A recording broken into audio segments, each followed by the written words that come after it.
barakaatu salaan kadib waxaan halkaan maanta xafladeenu ay ku xusan tahay maamulkii deegaanka oo aan ka shaqaynaynay muddada labada bilooda oo wasaaradda arrimaha gudaha iyo cidii ay qusayso dhan ay sida hufan uga shaqaysay waxaanu ognahay asagoo dhammaystiran oo wax yar oo saacada gudahooda ay ka dhiman yihiin in ay maamulka galmudug ay joojiyeen ka odayaal ahaan waxaan leenahay haddaan nahay odayaashii guurtida degmada Balanballe afkoodii iyo dhammaan shacabka annagoo ku hadlayna arrintaas waxaan arkaynaa inay tahay arrin annaga nala ku duminayo oo nala ku baabiinayo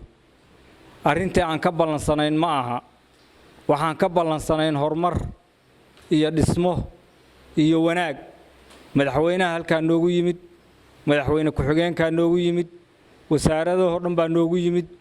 waxaanu ku ballansanayn Balanballe oo degmooyinka Soomaaliya oo dhan gaar ka ahaa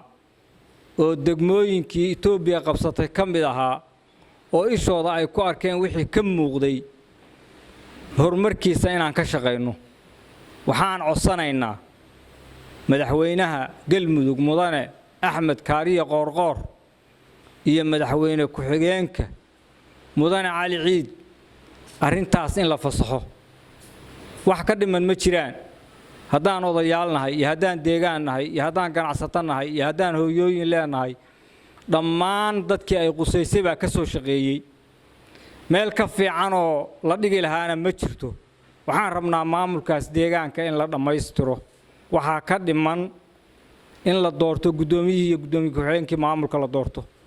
waa wax saacad gudahood lagu dhammaystiri karo wixii dadkaas ay juhdigooda geliyeen oo hanti ku burburtay oo maskax ku burburtay oo wax kasta oo lagu horumarinayo la isku keensaday in la burburiyo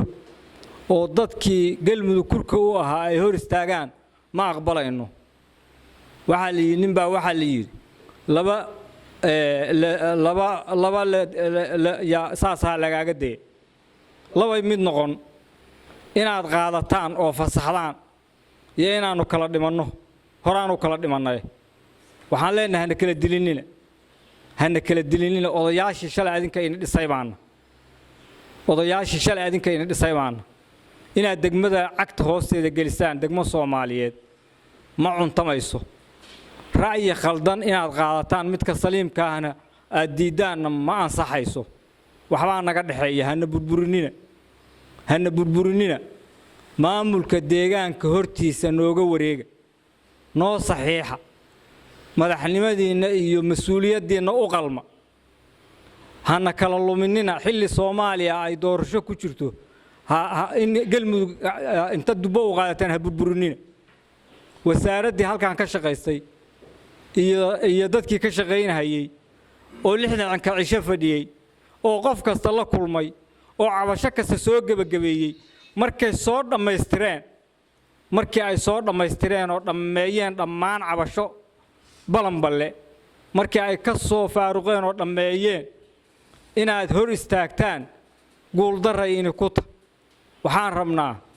wali madaxdanadii baa tihiin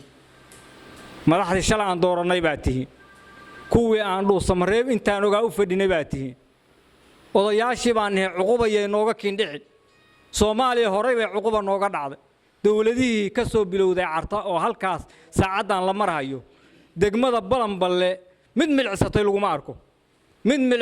laguma arko Balanballe cidna u afduubnaan mayso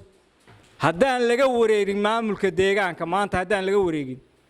halkaas annaga iyo adinku ku kala tagno anigu wax kale oo in leeyahay ma jirto